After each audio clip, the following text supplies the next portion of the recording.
Now to take a further look into China's bike-sharing market, I'm joined by Chris Marquis. He's a visiting professor of social innovation and public policy at Harvard University's Kennedy School of Government. Welcome to the show. Thank you, Rachelle. So let's start by taking a look. Just how booming is the bike-sharing market in China? Oh, it's amazing how it's booming. You have millions of bikes across scores of cities, hundreds of millions of dollars of investment from venture capital firms, companies into the major bike sharing companies. So it's booming tremendously. Now, cycling is clearly nothing new to China. So why has this whole bike sharing boom really seen such growth in such a short time? I think one thing is the model that these companies have come up with. It's, in addition to having smartphone access, there's also park anywhere. So unlike, the DC area or Cambridge, Massachusetts, where I am, where you have to park the bikes in these stations, and it can be sort of inconvenient to sort of get to a station. You can pick up your bike at a subway station and just take it to, sort of take it to your home and park it outside your home. So I think one is that sort of convenience, park anywhere factor. Additionally, I think that China, so many people take the subway, high population density. There's a real need for this sort of short commutes in some ways. So where from a subway station to your home might be a 20-minute walk, and it just, if there's some bikes sitting there outside the subway station, it's easy to just take them home.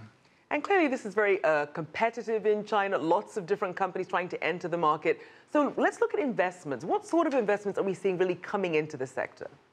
So I think the two major bike-sharing firms, so Mobike and OFO, have gotten close to $1 billion in investment over the past 1 or 2 years.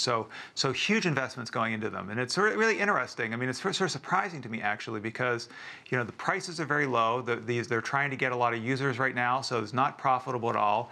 And also, unlike something like Uber or Airbnb, these bikes are owned by the company. So there's actually a large capital investment as well. So it's not like it's not like Uber. I mean, it's not really bike sharing. It's sort of bike rental, sort of short-term bike rental. So being that the market is so crowded, some analysts are concerned about a bubble. So how worried should they really be? I mean, I think that I think that's a reasonable worry, because it's something where these companies are investing tremendous capital into their bikes. You saw the bike in the segment. They have GPS. They you can scan. They're connected to the internet, so they can open. So these are somewhat expensive bikes, and there's really not the model there for it to be profitable yet. 1 yuan an hour is not going to. It's going to take a long time to pay back that bike. So I think it's pretty reasonable to think that there might be some bubble there.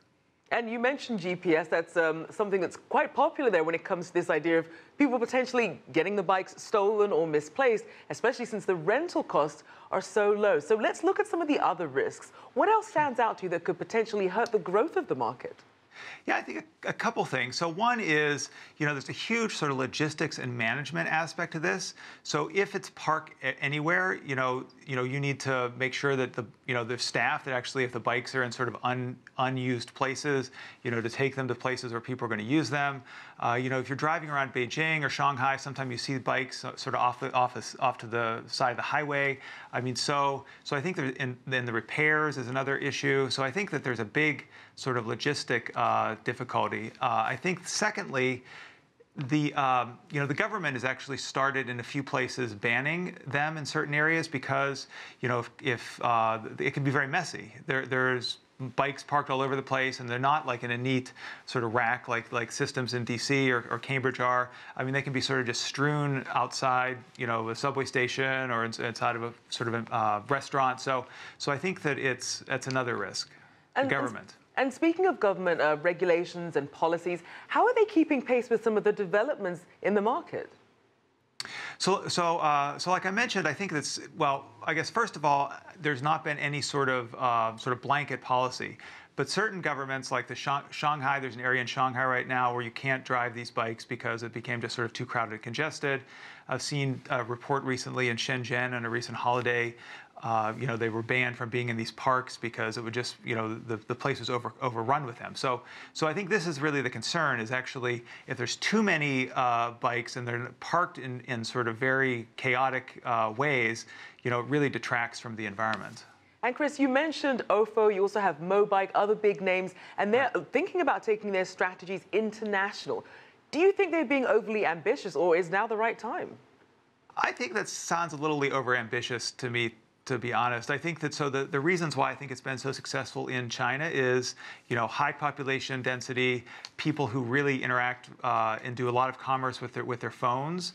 I think other places, like the U.S., I think that's not, it's not, the population density is not the same.